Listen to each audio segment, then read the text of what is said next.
There's no way to explain, and it will not go away.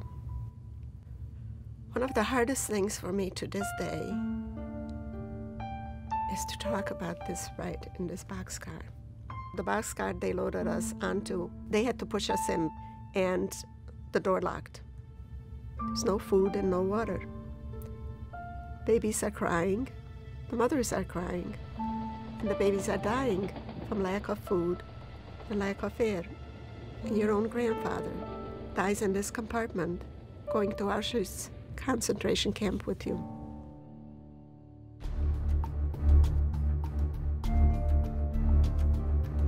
Obie, to tu bocznica szła. Aha, To tędy. tu, tędy. On go odstawił.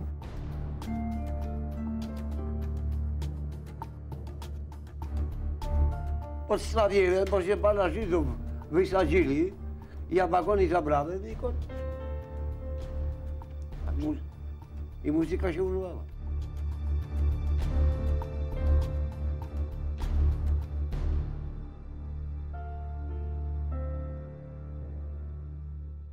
Every single day, we are losing some aspect of the authentic voice of the Holocaust, whether it's the loss of the survivors, the other eyewitnesses, or the deterioration of the material every single day. There's been a tremendous, tremendous growth in Holocaust denial while survivors are here to tell the story.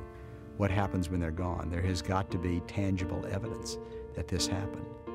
If you think that in archives materials are always well kept, you're wrong. Paper deteriorates, there's water damage. We are in a race against time every single day.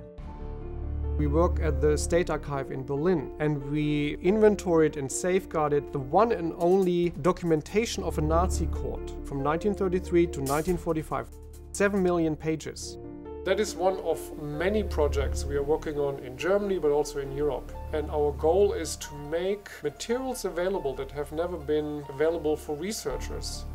All the collections that we are bringing to Washington give us a new and much deeper knowledge of the Holocaust. And this is really our core mission.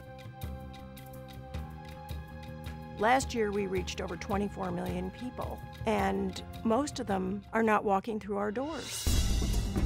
Hate lives today on the internet, and we're reaching people all over the world on the internet, where our problems are globalized, and so are our opportunities. He who hates one group hates all groups. He who hates one minority hates all minorities. Wherever and whenever a project even similar or close to similar to that project that Hitler had for the Jews and some other people, we must immediately do whatever we can to stop it. The world we live in today calls for being bold. I am very grateful to the U.S. Holocaust Museum and the American Academy of Diplomacy and the U.S. Institute of Peace, because I think it is a very interesting and important combination of talents. One of the objectives of the Genocide Prevention Task Force is to get the prevention of mass violence, mass atrocities, and genocide on the President's own agenda. The most hoped for result of the task force is more preventive action. We have extraordinary partnerships all over the world. Today's technology has truly enabled us to reach the entire world instantaneously. Our newest project is called World as Witness. We try to profile both stories of courage and stories of reality, and try to find that balance between helping people understand what they can do, but also reminding us all of what's really happening. And you wonder today, why did someone not stand up? Why did our community not stand up? We were their neighbors. How could they turn their heads on us? How could they turn their hearts so hard that they didn't see and they didn't care? I have taken ethics courses for 26 years now as a prosecutor and have never been touched or impacted in the way that the lessons of the Holocaust impacted me. The program begins with the Nazi rise to power and chronicles the role of law enforcement and prosecutors and now judges in allowing the Holocaust to happen. By the time I had finished the course, I went from believing that the Holocaust had nothing to do with me and my role as Yavapai County Attorney to knowing that the Holocaust has everything to do with my role as county attorney, with my role as a prosecutor, and with me as a person.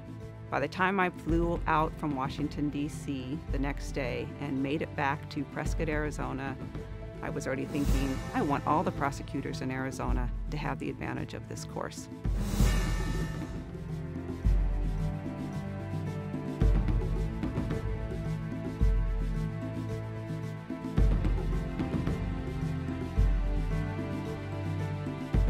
One of the greatest lessons of the museum is not to be a bystander, that when you see things going wrong, it is your duty to speak out in some capacity to stop that type of injustice.